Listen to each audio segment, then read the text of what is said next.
Hello student, welcome back to my channel Samrat Karni. Student, जितने बच्चे 29 फरवरी को विज्ञान का पेपर देने वाले हो तो उनके लिए वीडियो सबसे ज्यादा इंपॉर्टेंट है। मेरे प्यारे बच्चों, विज्ञान का एक वायरल पेपर मैं आप लोगों को बताने वाला हूं। 824 ईएन कोड है मेरे प्यारे बच्चों। इस कोड को मेरे प्यारे बच्चों पूरा का पूरा तैयार करके जाना, क्योंकि इस बार में 70 नंबर आप लोग लेकर आओगे। मेरी गारंटी है, बस आप लोग इस पेपर को अच्छे से तैयार कर लेना। ठीक है, यहाँ पे अंकुर मार्क अपना जरूर डाल लेना, यहाँ पे अपना नाम डाल लेना मेरे प्यारे बच्चों। और इस बार 95% लाकर आपको दिखाना है किसी कीमत पे। मेरे प्यारों चो, इस पेपर को हल करने के लिए आपके पास समय रहेंगे 3 घंटे 15 मिनट। 3 घंटे 15 मिनट में इस पेपर को सॉल्व करना होगा आप लोगों को। सामान्य निर्देश दिया गया है जो कि पढ़ना बहुत ही ज्यादा जरूरी है। जैसे पहला पॉइंट है कि प्रारंभ के 15 मिनट परीक्षार्थियों को प्रश्न पत्र पढ़ने के लिए निर्धारित है। मतलब 15 मिनट में इस पेपर को आप पढ़ोगे और 3 घंटे में इस पेपर को आप सॉल्व करोगे। दूसरा निर्देश बोला है कि प्रश्न पत्र 2 खंडों में विभाजित है। एक तो खंड अ में, दूसरा खंड ब में विभाजित है। मतलब 2 खंडों में यह पेपर है। तीसरा है कि खंड अ तथा खंड ब में 3 उपखंडों के उपखंड क ख ग में विभाजित है। मतलब उपखंड अ और उपखंड ब दोनों 3 उपखंड में विभाजित हैं। अच्छा, 3 उपखंड क्यों? क्योंकि फिजिक्स के क्वेश्चन, केमिस्ट्री के क्वेश्चन और बायोलॉजी के क्वेश्चन तीनों आते हैं, इसलिए 3 उपखंड होंगे उसके। चौथा है कि प्रश्न पत्र के खंड अ में बहुविकल्पीय प्रश्न है, जिसमें सही विकल्प का चुनाव करके आपको ओएमआर शीट पर नीले अथवा काले बॉल पॉइंट पेन से सही विकल्प वाले गोले को पूर्ण रूप से भरे। कह रहा है खंड अ में बहुविकल्पीय प्रश्न है। कितने बहुविकल्पीय प्रश्न है? 20 बहुविकल्पीय प्रश्न है, जिनका उत्तर आपको ओएमआर शीट पे देना होगा। नीला पेन से रंगिए या काले पेन से रंगिए, लेकिन पेन होना चाहिए बॉल पॉइंट, जेल वाला पेन नहीं होना चाहिए। पांचवा देखिए, खंड अ में बहुविकल्पीय प्रश्न हेतु प्रत्येक प्रश्न के लिए 1 अंक निर्धारित है। मतलब ऑब्जेक्टिव क्वेश्चन, एक ऑब्जेक्टिव क्वेश्चन 1 नंबर का रहेगा। इसके बाद देखिए, खंड ब में वर्णनात्मक प्रश्न रहेंगे, सब्जेक्टिव क्वेश्चन, लघु उत्तरीय और दीर्घ उत्तरीय प्रश्न रहेंगे। इसके बाद है प्रत्येक प्रश्न के सम्मुख उनके निर्धारित अंक दिए गए। मतलब हर एक प्रश्न के आगे बताया गया कि ये प्रश्न आपका 1 नंबर का है, कि 4 नंबर का है, कि 6 नंबर का है, हर एक प्रश्न के आगे। इसके बाद है खंड ब के प्रत्येक उपखंड के सभी प्रश्न एक साथ करना आवश्यक है। प्रत्येक उपखंड नए पृष्ठ से प्रारंभ किया जाए। कहने का मतलब है कि खंड ब में जितने भी उपखंड है, क ख ग, तीनों को करना अनिवार्य है। लेकिन अगर उपखंड आप क कर लेते हो और ख स्टार्ट करने वाले हो तो नए पृष्ठ से उसको स्टार्ट करना है। ग वाला उपखंड बायोलॉजी वाला करना है तो उसको नए पृष्ठ से आपको प्रारंभ करना होगा। है इसमें कि सभी प्रश्न अनिवार्य, जितने भी प्रश्न है सबको करना है। पेपर स्टार्ट होता है यहां से आप लोगों का। देखो, सबसे पहले आएगा खंड अ, और खंड अ में मैंने बोला था बहुविकल्पीय प्रश्न रहेंगे, और उसमें भी आपका पहले आएगा उपखंड क। मैंने बोला था 3 उपखंड आएंगे, क एक ख एक ग। तो उपखंड क जो है, इसमें आपके फिजिक्स के क्वेश्चन है। और देखो बोला है कि 20 प्रश्न रहेंगे और 20 नंबर के रहेंगे। ठीक है, देखो पहला प्रश्न क्या बोला हुआ है इसमें, देखो ध्यान से पढ़ो। पहला प्रश्न है कि यदि आपतन कोण आई तथा अपवर्तन कोण आर हो, तब अपवर्तित किरण विचलित होगी, कब होगी? अगर आपतन कोण को आई से डिनोट किया जाए और अपवर्तन कोण को आर से डिनोट किया जाए, तब अपवर्तित किरण कब विचलित होगी? ठीक है, option A I minus R, option B I plus R, option C I into R, option D sine I into sine R. तो मेरे प्यार बच्चों, ये होगा ऑप्शन ए। आपतन कोण में से अपवर्तन कोण जब हम घटा देंगे तो कितना विचलित हुआ है वो आपको मालूम चल जाएगा। ठीक है, चलिए दूसरा प्रश्न देखो क्या है कि ताप बढ़ाने पर किसी चालक का वैद्युत प्रतिरोध, देखो कब जब भी ताप बढ़ाओगे तो किसी भी चालक का वैद्युत प्रतिरोध क्या होता है? बढ़ता है। ताप बढ़ाने पे वैद्युत प्रतिरोध जो है वो बढ़ता है, इसलिए बी वाला ऑप्शन सही हो जाएगा। इसके बाद तीसरा देखो क्या है, तीसरा है कि प्रिज्म द्वारा विचलन अधिकतम होता है। ठीक है, किस रंग का प्रिज्म द्वारा अधिकतम विचलन होता है मेरे प्यारों? वो है बैगनी रंग का। सबसे ज्यादा विचलन होता है बैगनी रंग का। इसके बाद चौथा प्रश्न है, एक अवतल दर्पण की वक्रता त्रिज्या 20 सेंटीमीटर। ठीक है, वक्रता त्रिज्या 20 सेंटीमीटर दिया है। दर्पण कौन सा? अवतल दर्पण।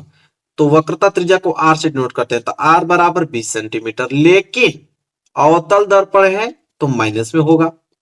इसकी फोकस दूरी बताइए। एफ बराबर था, फार्मूला क्या होता है? एफ बराबर आर बटे के 2, ये फार्मूला होता है। तो आर का वैल्यू है -20 और बटे में यहाँ पे हो जाएगा आपका 2। जब इसे काटोगे तो एफ बराबर आ जाएगा आपका -10 सेंटीमीटर। ऑप्शन बी वाला जो है बिल्कुल राइट आंसर हो जाएगा। माइनस के 10 सेंटीमीटर। चलिए आगे अगर हम बात करें तो प्रश्न नंबर 5वां, और प्रश्न नंबर 5वां है, एक प्रोटॉन पर विद्युत आवेश की मात्रा होती है। ये बात तो सबको मालूम होना चाहिए कि एक प्रोटॉन पर विद्युत आवेश की मात्रा 1.6 गुणे 10 पे पावर माइनस 19 कूलाम होता है। ये वेरी इंपॉर्टेंट है। एक प्रोटॉन पर विद्युत आवेश की मात्रा 1.6 गुणे 10 पे पावर माइनस 19 कूलाम। चलिए आगे अगर हम बात करते हैं, अगला प्रश्न देखो, प्रश्न नंबर 6 क्या है कि किसी तार की लंबाई उसकी प्रारंभिक लंबाई की 3 गुना करने पर उसका प्रतिरोध हो जाएगा। तो अगर 3 गुना उसकी प्रारंभिक लंबाई की अगर 3 गुना कर दें तो उसका प्रतिरोध कितना होगा? तो 3 गुना ही होगा। कितना गुना होगा? 3 गुना ही होगा। बी वाला ऑप्शन सही हो जाएगा। इसके बाद देखो 7वां क्या है कि स्वस्थ आंख के लिए दूरस्थ बिंदु, अगर आपका आंख स्वस्थ है तो आप कितना दूर तक देख सकते हो? तो अनंत दूरी तक देख सकते हैं, क्योंकि हम लोगों को देखो आंख स्वस्थ है तो हम लोग चंद्रमा को देख लेते हैं, सूर्य को भी देख लेते हैं। ठीक है। इसके बाद देखो उपखंड ख, उपखंड ख में केमिस्ट्री के क्वेश्चन रहेंगे और प्रश्न नंबर 8वां से स्टार्ट होगा। कह रहा है कि एंटीमनी है, इनमें से बताना एंटीमनी कौन है? धातु? नहीं, धातु तो एंटीमनी नहीं होता है। अधातु है क्या? बिल्कुल नहीं, अधातु भी नहीं है। तीसरा ऑप्शन है आपका उपधातु, बिल्कुल एंटीमनी उपधातु कहलाता है, इसलिए सी वाला ऑप्शन क्या हो जाएगा? राइट आंसर हो जाएगा। 9 प्रश्न देखो क्या है। 9 प्रश्न मेरे प्यारे बच्चों है कि लेड नाइट्रेट का रासायनिक सूत्र क्या होता है? देखो लेड नाइट्रेट का जो रासायनिक सूत्र होता है मेरे प्यारे बच्चों, PbNO3 होल ट्वाइस होता है, मतलब बी वाला option, PbNO3 whole twice. B वाला ऑप्शन सही हो जाएगा, लेड नाइट्रेट का रासायनिक सूत्र। 10वां प्रश्न देखो क्या है, निम्नलिखित में से असंतृप्त हाइड्रोकार्बन है, इसमें से असंतृप्त हाइड्रोकार्बन कौन है? बी वाला C2H4, जिसका रेशियो 1:2 का बने, समझ लेना कि असंतृप्त हाइड्रोकार्बन है। देखो आगे बात कर लेते हैं 11वां, प्रोपेनल में क्रियात्मक समूह है। तो देखो प्रोपेनल में जो क्रियात्मक समूह है मेरे प्यारे बच्चों, वो इन चार ऑप्शन में से कौन है? वो है CHO, सिंगल बॉन्ड CHO। इसके बाद देखो 12वां प्रश्न क्या है? 12वां है एसिटिक अम्ल का IUPAC नाम है। तो देखो एसिटिक अम्ल का IUPAC नाम एथेनोइक अम्ल होता है, बी वाला ऑप्शन बिल्कुल राइट आंसर हो जाएगा, एथेनोइक अम्ल। 13वां देखो क्या है, एक तत्व के क्लोराइड का सूत्र MCl2 है तो उसके ऑक्साइड का सूत्र MO होता है, बी वाला ऑप्शन क्या हो जाएगा? राइट हो जाएगा। बहुत बार हमने इस इंपोर्टेंट क्वेश्चन को पढ़ाया हुआ है। इसके बाद उपखंड ग स्टार्ट होता है, उपखंड ग में बायोलॉजी के प्रश्न रहेंगे। और 14वां प्रश्न है कि वृक्कों का कार्य क्या होता है? जो वृक्क, वृक्क मतलब क्या होता है? किडनी। तो किडनी का कार्य क्या होता है? ऑप्शन इधर दिया हुआ है, देखते हैं। तो किडनी का कार्य क्या होता है? श्वसन का होता है कि प्रजनन का, कि उत्सर्जन का, पाचन का? उत्सर्जन का होता है। किडनी क्या करता है? उत्सर्जित पदार्थ को बाहर करता है, जैसे टॉयलेट। 15वां प्रश्न देखो क्या है, पत्तियों पर कलियां विकसित होती हैं। तो पत्तियों पर कलियां विकसित होती है बायोफिल्म द्वारा, ब्रायोफिल्म द्वारा होती है, सी वाला ऑप्शन राइट आंसर हो जाएगा। 16वां है कि अनुवंशिक विज्ञान के जनक हैं। तो अनुवंशिक विज्ञान के जनक हैं ग्रेगर जॉन मेंडल, और यहाँ पे सी वाला ऑप्शन बिल्कुल राइट आंसर हो जाएगा। 17वां है दो डीएनए तंतु आपस में जुड़े होते हैं। तो दो डीएनए तंतु आपस में जुड़े होते हैं तो हाइड्रोजन बंध द्वारा ही जुड़े होते हैं, डी वाला ऑप्शन राइट आंसर हो जाएगा। 18वां देखिए, मुकुलन द्वारा प्रजनन होता है। तो मुकुलन द्वारा प्रजनन कहाँ पे होता है? हाइड्रा में होता है, इसलिए पहला वाला ऑप्शन राइट आंसर हो जाएगा। 19वां प्रश्न देखिए, मेंडल का प्रायोगिक पौधा था, मतलब किस पौधे पर मेंडल ने प्रयोग किया था? उद्यान मटर। ठीक है, एक मीठी मटर आता है, एक उद्यान मटर, तो बी वाला ऑप्शन सही हो जाएगा। इसके बाद 20वां देखिए क्या है कि निम्न में से कौन सा एक मानव में मादा जनन तंत्र का भाग नहीं है? तो मादा जनन तंत्र का भाग कौन नहीं है? अंडाशय, तो अंडाशय तो है ही। गर्भाशय, ये भी होता है मादा जनन तंत्र का भाग। शुक्रवाहिका, नहीं नहीं, शुक्रवाहिका मादा जनन तंत्र का भाग नहीं होता है, नर जनन तंत्र का भाग होता है शुक्रवाहिका। तो सी वाला ऑप्शन सही हो जाएगा। इसके बाद देखो खंड ब में वर्णनात्मक प्रश्न है जो कि 50 नंबर के हैं, और वर्णनात्मक प्रश्न में भी सबसे पहले आएगा उपखंड क। ठीक है, तो उपखंड क में पहला प्रश्न देखो क्या है। तो पहला प्रश्न मेरे प्यारे बच्चे जो है वह है कि एक अवतल दर्पण के सामने, एक अवतल दर्पण के सामने 15 सेंटीमीटर दूरी पर वस्तु रखी है। यदि दर्पण की फोकस दूरी 30 सेंटीमीटर है तो प्रतिबिंब की स्थिति बताइए और प्रकृति ज्ञात कीजिए। ये आपका न्यूमेरिकल का क्वेश्चन आ गया जिसे आप लोगों को सॉल्व करना पड़ेगा। ठीक है, तो चलिए मैं सॉल्व करके आपको दिखाता हूँ कैसे सॉल्व करेंगे इसको। देखो बहुत सिंपल होता है।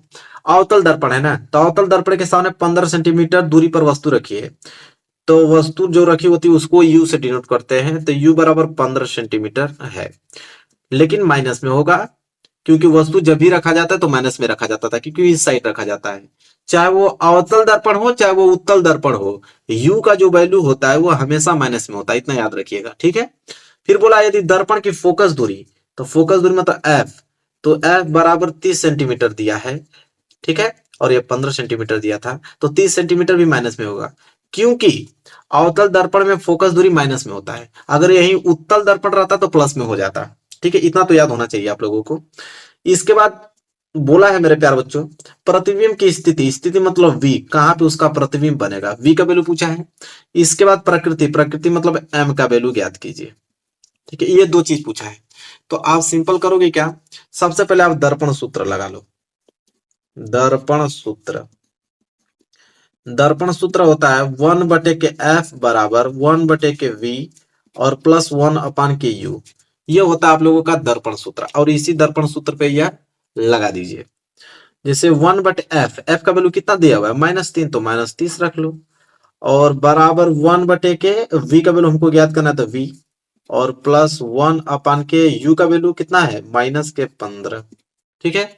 इसके बाद जब इसको हल करेंगे तो यह आ जाएगा 1/के -30 बराबर 1/के यहाँ पे हो जाएगा वी, और ये माइनस गुणा जब इस प्लस में होगा तो हो जाएगा -1/के कितने 15।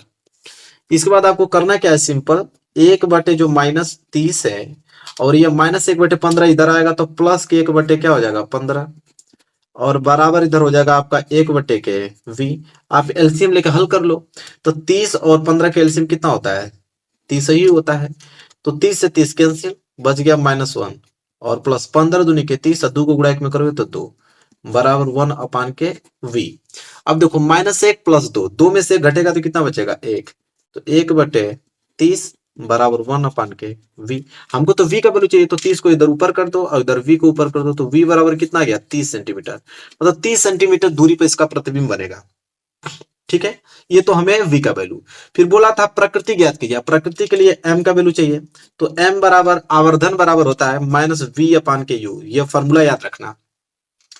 तो देखो माइनस तो फार्मूला में है, v का वैल्यू कितना आया है 30, और बटे में u, u का वैल्यू कितना आया था -15 दिया था, तो -30 -15 कटाओगे तो आ जाएगा +2, ठीक है। अब +2 मतलब प्लस किसको दर्शाता है आभासी को, प्लस किसको दर्शाता है आभासी, तो इसकी प्रकृति कैसी है आभासी है, ठीक है। बस हल हो गया।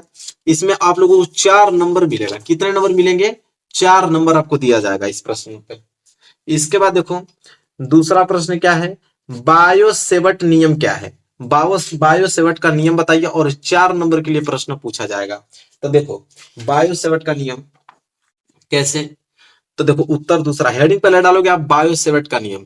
अब बायो-सेवर्ट का नियम डालने के बाद लिखोगे कि बायो-सेवर्ट ने प्रयोगों के आधार पर धारावाही चालक से उत्पन्न चुंबकीय क्षेत्र की तीव्रता का सूत्र प्राप्त किया है, ठीक है। मतलब कि बायो-सेवर्ट के नियम के अनुसार जो चुंबकीय क्षेत्र की तीव्रता का सूत्र है उसी से प्राप्त किया गया है, और इन प्रयोगों के आधार पर जो धारावाही चालक के एक छोटे खंड मतलब डेल्टा एल द्वारा किसी बिंदु पी पर उत्पन्न चुंबकीय क्षेत्र बी द्वारा तीव्रता निम्नलिखित बातों पर निर्भर करती है। कौन कौन बातों पर निर्भर करती है, देखो पहला तो यह करता है कि चालक खंड की जो लंबाई डेल्टा एल है, तो चालक खंड की लंबाई डेल्टा एल के वो अनुक्रमणपाती होता है।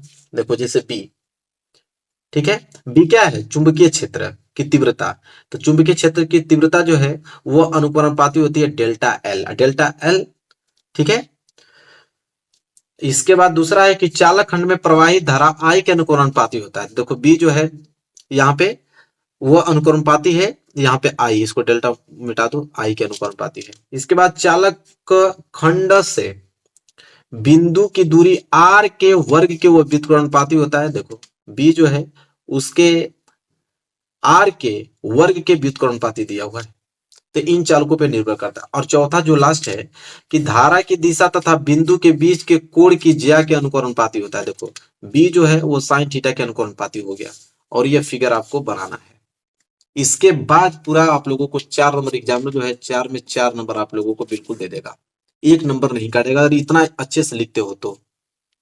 इसके बाद देखिए अगला प्रश्न, अगला क्या है, तीसरा प्रश्न भी न्यूमेरिकल आ गया, ये भी 4 नंबर का है कि 20 ओम प्रतिरोध की कोई विद्युत स्थिति, ठीक है, विद्युत स्त्री मतलब जानते हो प्रेस, 5 एम्पियर विद्युत धारा लेती है, 30 सेकंड में उत्पन्न ऊष्मा परिकलित कीजिए। देखो कितना सिंपल है, प्रतिरोध आपको 20 ओम दिया है, मतलब आर बराबर आपको दिया है 20 ओम, ठीक है, 5 एम्पियर धारा बहता है, धारा मतलब आई, आई बराबर 5 एम्पियर दिया हुआ है, फिर समय है 30 सेकेंड, टी बराबर दिया हुआ है 30 सेकेंड, पूछ रहा है क्या, उत्पन्न उष्मा, उष्मा मतलब एच, तो फॉर्मूला होता है एच बराबर आई स्क्वायर आर टी, ठीक है, फॉर्मूला अब रख लो।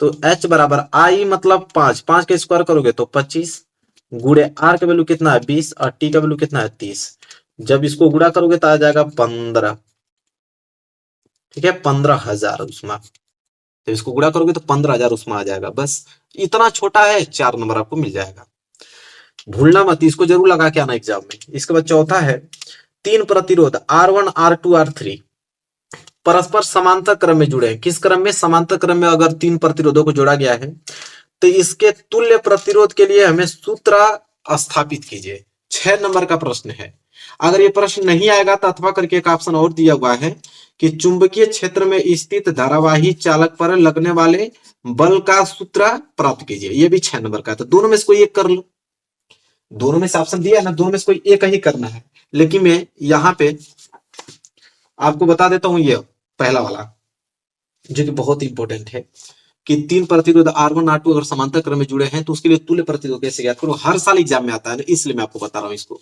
देखो प्रतिरोध का समांतर क्रम संयोजन कैसे लिखोगे एग्जाम में, देखो उसी तरह लिखना जिस प्रकार बता, तभी 6 नंबर मिलेगा आप लोगों को। सबसे पहले लिखना है वह संयोजन जिसमें सभी प्रतिरोधों के पहले सिरे को बिंदु X से जोड़ देते हैं तथा सभी प्रतिरोधों के दूसरे सिरे बिंदु Y से जोड़ देते हैं। देखो X से जोड़ दिया है और Y से, देखो 3 प्रतिरोध है R1 R2 3, तीनों के पहले पहले सिरों को X से जोड़ दिया है, उनके अंतिम सिरों को Y से जोड़ दिया, वही लिखा हूं मैं, Y से जोड़ देते हैं। फिर बोला कि और यदि 3 से अधिक प्रतिरोध है तो आगे भी इसी क्रम में जोड़ देते हैं, अगर चौथा भी आएगा तो इसी तरह जोड़ते चले जाएंगे। तब प्रतिरोध के इस संयोजन को हम समांतर क्रम संयोजन कहते हैं, जो इस प्रकार जुड़ा हुआ है उसी को हम समांतर क्रम संयोजन कहते हैं। पहली बात तो हमने परिभाषा लिखा, इसके बाद चित्र भी बनाना है आपको, ये R1 R2 R3 ये आपका विभवांतर है, इसके बाद चित्र बन जाएगा तो नीचे लिख लेना प्रतिरोध का समांतर क्रम संयोजन है, तब जाके नीचे लिखना कि माना 3 प्रतिरोध हैं R1 R2 R3, देखो 3 ही प्रतिरोध है ना, 1 2 3, 3 प्रतिरोध हैं R1 R2 R3 समांतर क्रम में जुड़े हैं। इसके बाद तब इन प्रतिरोधों पर विभवांतर समान मात्रा में होगा। देखो कोई 3 प्रतिरोध अगर समांतर क्रम में जुड़ा है तो विभवांतर जो V होता है समान रूप से तीनों में बहता है, इतना याद रख लेना। जबकि लेकिन इन पर विद्युत धारा जो होता है I1 I2 I3 होगी, मतलब समझ रहे हो कि जब 3 प्रतिरोध समांतर क्रम में जुड़ा है तो विभवांतर तो समान होता है लेकिन धारा तीनों में अलग होगी, इसमें धारा कुछ अलग होगी, इसमें धारा कुछ अलग होगी, इसमें धारा कुछ अलग होगी, इसीलिए हमने पहले वाला में धारा I1 लिख लिया है, दूसरे में I2 लिख लिया है, तीसरे में I3 लिख लिया है। इसके बाद हमने ओम का नियम लगाया, तो पहले वाला में ओम का नियम लगाया तो I1 बराबर V अपान के R1 हो जाएगा। ओम का नियम तो यही कहता है ना, I बराबर V अपान के R, लेकिन पहला है तो I1 लिख दिया, पहला प्रतिरोध है तो R1 लिख दिया, बस। दूसरा में भी लिखा तो दूसरा में भी ओम का नियम लगाया तो I2 बराबर V अपान के R2 आएगा, तीसरा में भी ओम का नियम लगाऊंगा तो I3 बराबर V अपान के R3 आएगा। इतना तो क्लियर है ना। इसके बाद लिखोगे कि माना X और Y बिंदुओं के बीच कुल प्रतिरोध I है। हमने मान लिया कि तीनों अलग अलग नहीं है, अगर मैं तीनों को अगर टोटल धारा I मान लेता हूं तो टोटल धारा I जो होगा वो I1 plus I2 plus I3 के बराबर होगा, मतलब तीनों के योग से ही तो ये टोटल बनेगा धारा। बिल्कुल सही है, देखो वही चीज लिखा भी हूं, I जो है वो तीनों के योग के बराबर होगा क्योंकि हमने कुल धारा को I मान लिया है। फिर हम लिखा मान रखने पर, अब सबका मान मैं वहां पे रखूंगा, ठीक है, जो समीकरण ओम का नियम तीनों में लगाया था, तो I बराबर क्या आ जाएगा V अपान के R1 V अपान के R2 V अपान के R3, बिल्कुल है, समीकरण पहला मान लिया हमने। फिर माना X और Y बिंदुओं के बीच तुल्य प्रतिरोध, अगर टोटल पूरा प्रतिरोध R मान लेता हूं तो ओम का नियम क्या कहता है, आई बराबर वी अपान के आर, इसको हम समीकरण दूसरा मान लेते हैं, ओम का नियम। इसके बाद समीकरण एक व समीकरण दो की तुलना करने पर, यहाँ दो लिख लेना, दो की तब तुलना हम करेंगे तो क्या होगा, तो वी अपान के आर, क्योंकि देखो हमने क्या किया है, यहाँ पे आई को हमने माना है वी अपान के आर, तो ये जो आई है इसको मैं लिख दिया वी अपान के आर। इसके बाद वी अपान के आर वन, वी अपान के आर टू, वी अपान के आर थ्री, कोई दिक्कत नहीं होना चाहिए। फिर इसमें हमने से वी कॉमन ले लिया, वी कॉमन ले लिया तो वन अपान के आर वन, वन अपान के आर टू, वन अपान के आर थ्री। फिर देखो वी से भी हमने कटा दिया तो एक बच गया, एक अपान के आर वन, एक अपान के आर वन प्लस एक अपान के आर टू, एक प्लस आर थ्री। यही आपका समांतर क्रम संयोजन का तुल्य प्रतिरोध का फॉर्मूला उत्पन्न हो गया। यही फॉर्मूला हमको बताना था। 6 नंबर, पूरे 6 में 6 नंबर आपको दिया जाएगा, एक भी नंबर काटा नहीं जाएगा अगर इस प्रकार डेरिवेशन करते हो तो। ठीक है, चलिए आगे बात कर लेते हैं। इसके बाद उपखंड ख है। देखो ये वाला जो प्रश्न है कि चुंबकीय क्षेत्र में स्थित धारावाही चालक पर लगने वाले बल का सूत्र, ये आपकी किताब में मिल जाएगा, इसको आप याद कर लेना। लेकिन वो वाला बहुत इंपोर्टेंट, कभी कभी आता है लेकिन वो हमेशा आता है, इसलिए मैं उसका सोल्यूशन बता दिया। और इसका सोल्यूशन तो मैं बता नहीं सकता भाई, कि सबको मालूम है कि निम्नलिखित अभिक्रियाओं में से प्रत्येक के लिए संतुलित रासायनिक समीकरण लिखे। अरे sodium sulphate, barium chloride, barium sulphate, यहाँ पे क्या भरा जाएगा। ये तीनों जो क्वेश्चन आपको दिखाई दे रहे हैं पहले ही चैप्टर जाके देख लेना, पहले ही चैप्टर रासायनिक अभिक्रिया तथा समीकरण चैप्टर से लिया गया है। 3 है, एक पीछे भी दिया है, मैं उसको दिखा देता हूं, इसको पहले नोट कर लो। ये क्या है कि आयरन और कॉपर सल्फेट मिलेगा तो यहाँ क्या बनेगा, और कॉपर बनेगा। ठीक है, ये चारों जो है आपको रासायनिक अभिक्रिया तथा समीकरण पहले चैप्टर से क्वेश्चन बैंक में भी मिल जाएगा। अगली कहानी यहां से स्टार्ट होगी क्वेश्चन नंबर 6 से, कि ब्लीचिंग पाउडर जिसे हम विरंजक चूड़ बोलते हैं, उसका रासायनिक नाम बताना है, सूत्र बताना है, और बोला है कि क्या होता है जब इसे हवा में खुला छोड़ देते हैं तो। ब्लीचिंग पाउडर के 2 उपयोग भी लिखे। ये इतना ज्यादा इंपॉर्टेंट है कि हर पेपर में ये क्वेश्चन छपा होता है, हर पेपर में पूछा जाता है। तो चलो पहले इसका उत्तर हम लोग देखेंगे। सबसे पहले तो हम लोग लिखेंगे कि देखो विरंजक चूड़ जिसे ब्लीचिंग पाउडर बोलते हैं, तो विरंजक चूड़ का रासायनिक नाम क्या होता है, कैल्शियम ऑक्सीक्लोराइड। फिर लिखेंगे कि विरंजक चूड़ का रासायनिक सूत्र क्या होता है, CaOCl2 होता है। जबकि विरंजक चूड़ को वायु में उद्रासित किया जाता है, मतलब वायु में छोड़ा जाता है, तो वो अपने गुण को विकृत पाता है, और वायु में उपस्थित जो कार्बन डाइऑक्साइड होता है इससे क्रिया करता है, जिस कारण कैल्शियम कार्बोनेट और क्लोरीन गैस क्या होने लगता है, उत्पन्न होने लगता है। विरंजक चूड़ के गुण नष्ट हो जाते हैं। ठीक है, जैसे पहला है ये विरंजक काटन, देखो बोला था ना कि किस में उपयोग किया जाता है, तो देखो यह विरंजक काटन, टेक्सटाइल उद्योगों में, लिनन लॉन्ड्री में विरंजक कपड़ों को धोने के लिए प्रयोग किया जाता है। जितना प्रश्न में बोला था हमने सब कुछ बताया है, तब जाके हमें मिलेगा भैया 4 नंबर। ठीक है, समझ रहे हो। इसके बाद यहां से स्टार्ट होगा 7वां प्रश्न, कि अयस्क के सांद्रण से आप क्या समझते हैं, और अयस्क के सांद्रण की मुख्य विधियां का वर्णन कीजिए। देखो इसमें भी 2 चीज दिया, अगर वो नहीं आएगा तो अथवा करके एक ऑप्शन और दिया है कि रासायनिक अभिक्रिया किसे कहते हैं और कितने प्रकार की होती है, प्रत्येक को उदाहरण सहित समझाइए। देखो ये दोनों प्रश्न इतना ज्यादा इंपॉर्टेंट है ना कि दोनों एग्जाम में आते हैं, ये दोनों प्रश्न एग्जाम में आते हैं, इसलिए मैं दोनों का उत्तर बताऊंगा, छोड़ूंगा नहीं भाई। 6-6 नंबर का है ना, दोनों में एक भी छोड़ूंगा नहीं, दोनों बताऊंगा। देखो सबसे पहले 7वां लिखो। 7वां मेरे प्यारे बच्चों है कि अयस्क सांद्रण की सामान्य विधियां, हेडिंग डालोगे अयस्क सांद्रण की सामान्य विधियां। फिर लिखोगे अयस्क या खनिज पृथ्वी से निकाले जाते हैं, जिनके साथ अनेक प्रकार के व्यर्थ पदार्थ होते हैं, जिन्हें हम क्या बोलते हैं, गैंग कहते हैं। निष्कर्षण की प्रक्रिया से पहले उन्हें हटाना आवश्यक होता है। इस प्रकार गैंग को साथ हटाने से अयस्क में जो धातु की मात्रा होती है वो अधिक हो जाती है, जिसे हम लोग क्या बोलते हैं, सांद्रण कहते हैं। और एक विधि भी हमसे पूछा था, तो चलो एक विधि हम बता देते हैं, फेन प्लावन विधि। फेन फ्लावन विधि, इसको नोट कर लो और लिखो कि इस विधि में बारीक पीसे हुए अयस्क को, जो बारीक पीसे हुए अयस्क होते हैं बिल्कुल महीन, उन्हें हम क्या करते हैं, जल एवं किसी उपयुक्त तेल के साथ बड़े टैंक में मिलाते हैं, और खनिज कण पहले ही तेल से भीग जाते हैं, जबकि गैंग के कण पानी से भीग जाते हैं। अब इस मिश्रण में से बुलबुलों के रूप में वायु प्रवाहित की जाती है, जिससे खनिज कण युक्त तेल के झाग या फेन बन जाते हैं, जो जल की सतह पर तैरने लगती हैं, जिन्हें बड़ी सरलता से जल के ऊपर से निकाला जा सकता है। तांबा, सीसा तथा जिंक के सल्फाइड का सांद्रण करने के लिए इस विधि का हम क्या करते हैं, उपयोग करते हैं। देखो ये 7वां था, बहुत इंपॉर्टेंट प्रश्न है, मैं बताया हूं ना कि हर साल आता है। और अथवा करके दिया है कि रासायनिक अभिक्रिया किसे कहते हैं, कितने प्रकार की होती है, प्रत्येक को उदाहरण द्वारा समझाइए। इसको तो छोड़ूंगा नहीं भाई, इससे तो प्रश्न भर भर के आते हैं। तो अथवा करके देखो, रासायनिक अभिक्रिया किसे बोलते हैं, देखो रासायनिक अभिक्रिया जब एक या एक से अधिक पदार्थ परस्पर अभिक्रिया कर कर नए पदार्थ बनाते हैं तो ऐसी अभिक्रिया को रासायनिक अभिक्रिया कहते हैं। ये तो मालूम है ना, दो या दो से अधिक पदार्थ जब आपस में अभिक्रिया करके एक नए प्रोडक्ट बनाते हैं तो उसे हम रासायनिक अभिक्रिया कहते हैं, सबको मालूम है। जैसे उदाहरण के तौर पे भी हमने एक बता दिया है, जैसे मैग्नीशियम जब हाइड्रोक्लोरिक अम्ल से क्रिया करता है तो क्या बनाता है, मैग्नीशियम क्लोराइड बनाता है और हाइड्रोजन गैस बनाता है। और इस अभिक्रिया को निम्नलिखित समीकरण से प्रदर्शित करते हैं। जैसे देखो, मैग्नीशियम हाइड्रोक्लोरिक अम्ल से अभिक्रिया कर रहा है तो मैग्नीशियम क्लोराइड हाइड्रोजन बना रहा है, मैग्नीशियम क्लोराइड बना रहा है और साथ ही साथ हाइड्रोजन बना रहा है, ये संतुलित किया हुआ है। ठीक है, इसके बाद हम लोग लिखेंगे कि रासायनिक अभिक्रिया के प्रकार। देखो मुख्य रूप से रासायनिक अभिक्रिया निम्नलिखित प्रकार से होती है। कितने प्रकार की होती है, देखो पहला होता है संयोजन, जिसे हम लोग संकलन अभिक्रिया भी कहते हैं।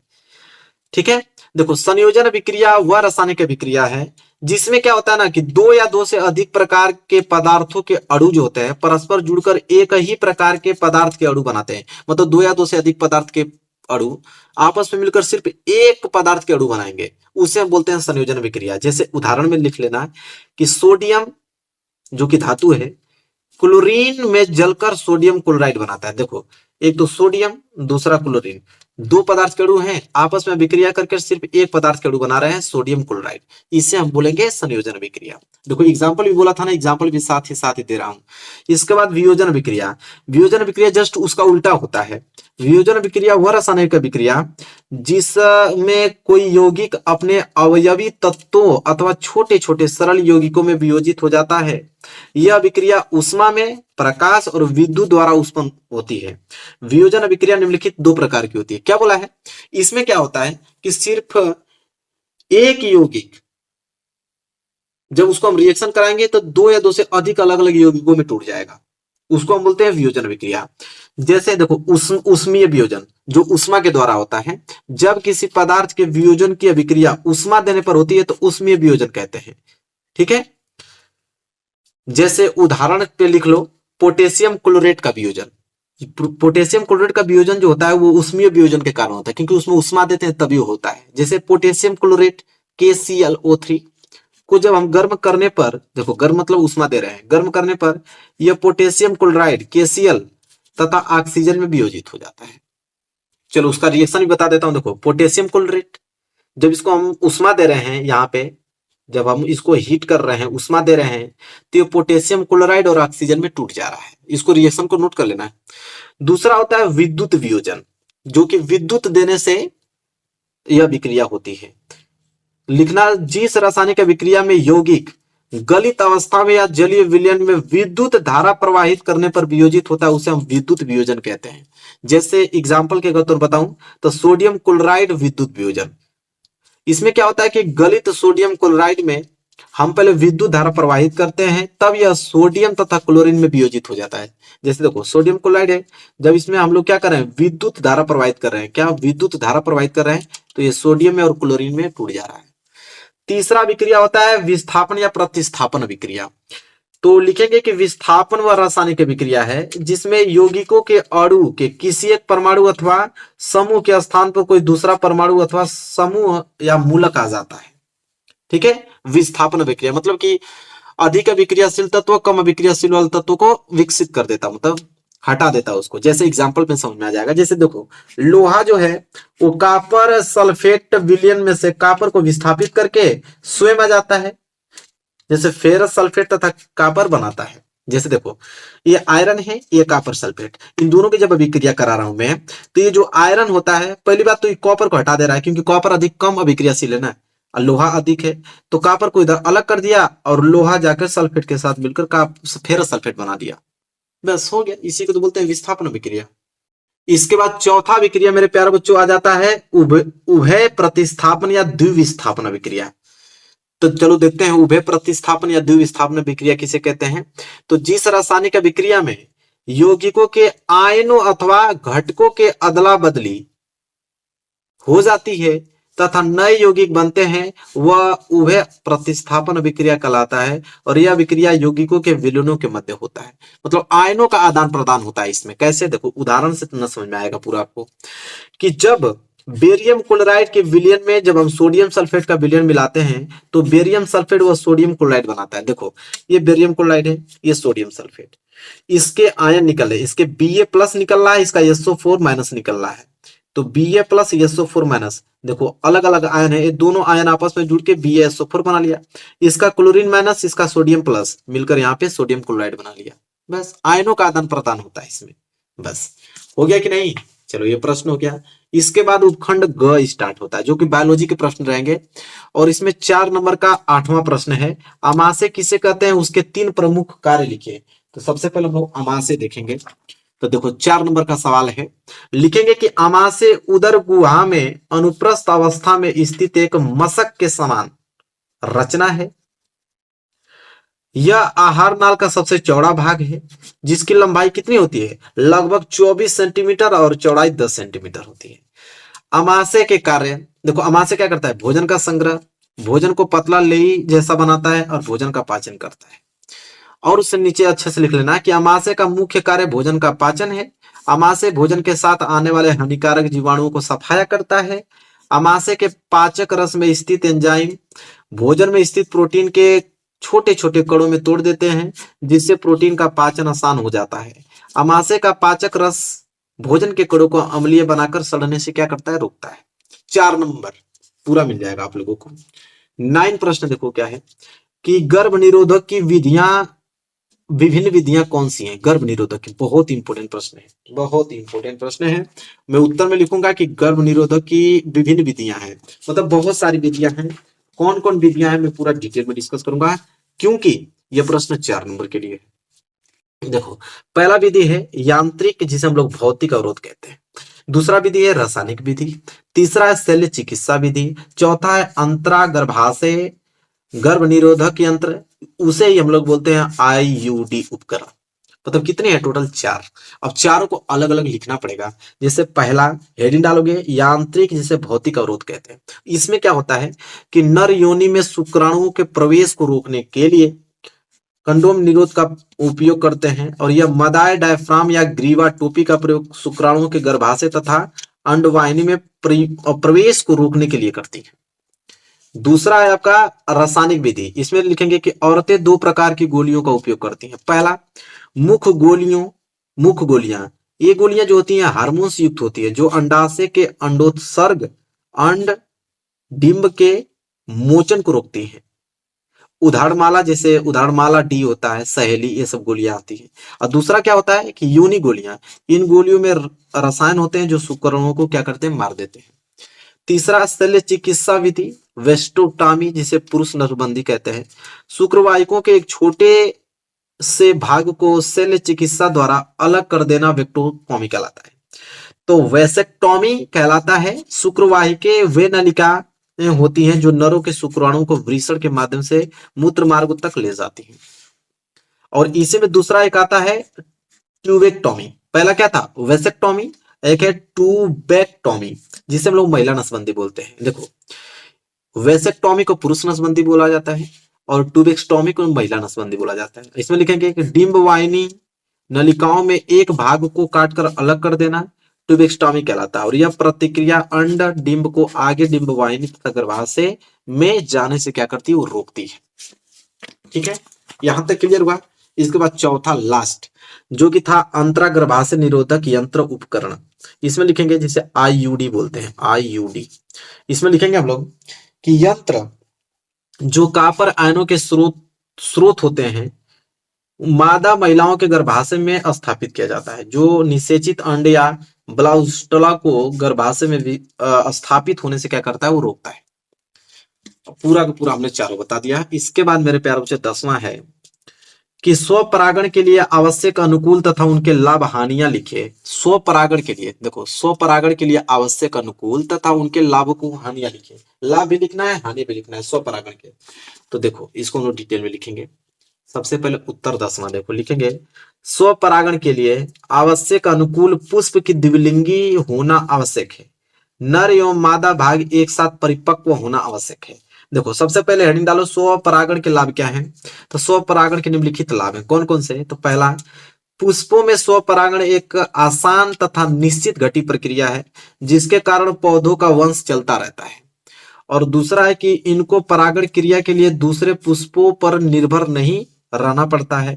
और तीसरा लाभ है कि स्वपरागित पुष्पों को रंग, सुगंध, मधु उत्पन्न करने की आवश्यकता नहीं पड़ती, जिससे पौधों की कम से कम ऊर्जा उपयोग होती है। और चौथा है कि स्वपरागण में परागण के लिए कम परागकणों की आवश्यकता होती है, जिससे परागकण व्यर्थ नष्ट नहीं होते हैं। पांचवा है कि स्वपरागित बीज शुद्ध नस्ल वाले समयुग्मी संतति होते हैं, अर्थात इनके पैतृक गुण यही रहते हैं। 5 लाभ होने बताए, पहले इसको नोट कर लो और धीरे से इसको याद कर लेना। इसके बाद हानियां, स्वपरागण से हानियां, स्वपरागण से निम्नलिखित हानियां कौन कौन। पहला, स्वपरागण से उत्पन्न बीज उत्तम श्रेणी के नहीं होते हैं, प्रतिरोधक।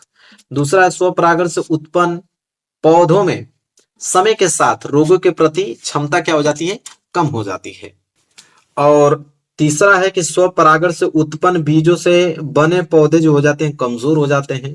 चौथा है कि स्वपरागण से उत्पन्न बीज संख्या में कम, भार में हल्के तथा छोटे होते हैं। अब पांचवा, ऐसे बीज शीघ्र नहीं पकते हैं। और छठा है कि स्वपरागण द्वारा नई जातियों की उत्पत्ति नहीं हो सकती। ठीक है, चलिए इसके बाद देखो 11वां लास्ट प्रश्न है कि मुख से लेकर अमाशय तक होने वाली पाचन क्रिया को प्रभावित करने वाले एंजाइम का उल्लेख लिखे। किताब में मिल जाएगा, अब बहुत बड़ा दिया हुआ है, उसको शॉर्ट फॉर्म में कन्वर्ट कर लेना, या मैं शॉर्ट फॉर्म में आपको बता दूंगा। इसके बाद अथवा है कि यकृत के कार्यों का उल्लेख कीजिए। ये वाला बता देता हूं कि यकृत के कार्य क्या है। 6 नंबर के लिए भाई तो पॉइंट लिखना पड़ेगा। तो देखो यकृत के कार्य, पहले हेडिंग डालोगे और लिखोगे पहला, यकृत। जो यकृत है रक्त का थक्का बनाने में मदद करता है, और साथ ही वो क्या करता है, फाइब्रोजिन नामक प्रोटीन का भी वो क्या कर देता है, निर्माण करता है। दूसरा है कि यकृत हमारे शरीर के तापमान को भी नियंत्रित रख लेता है। और यकृत का कार्य है कि यकृत आरसीबी को नष्ट करने से हमारी मदद करता है। और यकृत रक्त शर्करा को नियंत्रित रखता है। इसके अलावा यकृत हमारे शरीर में विषाक्त पदार्थों को बाहर निकालता है। यकृत का सबसे महत्वपूर्ण कार्य ग्लूकोज को ऊर्जा में बदलना होता है। यकृत अमाशिक रस के हम लोगों को प्रभावहीन करने के लिए बनाता है और भोजन को क्या करता है, क्षारीय बनाता है। यकृत द्वारा निर्मित पीत रस वसा का पैसीकरण करता है, और यकृत शरीर के संचरण एवं एक रुधिर संचालित करता है। यकृत शरीर का भंडार गृह कहलाता है। जब पाचन के बाद रुधिर में आवश्यकता से अधिक ग्लूकोज पहुंचता है तो यह यकृत जो है कोशिकाओं में ग्लाइकोजन के रूप में उसको क्या कर लेता है, संग्रहित हो जाता है। यकृत अमोनिया को यूरिया में बदलता है। विषैले पदार्थों को यकृत कोशिकाएं निष्क्रिय बनाकर शरीर की रक्षा करता है। और हमारे शरीर में लाल रुधिर कणिकाओं एवं प्रोटीन का निर्माण यकृत में होता है। पूरा का पूरा हमने लिख दिया यकृत का कार्य बहुत अच्छे से। अब यह पेपर पूरा का पूरा संपूर्ण रूप से मेरे प्यारे बच्चों क्या हो गया, पेपर खत्म। और यह पेपर इतना वायरल पेपर मेरे प्यारे बच्चों, इसको नोट कर लो, यही पेपर आपके एग्जाम में आने वाले हैं। 70 में 70 पूरा कल के आना, पूरा फुल डिटेल सोल्यूशन बताया हूँ। ठीक है, वीडियो को लाइक कर देना, चैनल पर ना तो चैनल को जरूर सब्सक्राइब कर लेना। मिलेंगे आपसे नेक्स्ट वीडियो में, तब तक के लिए धन्यवाद।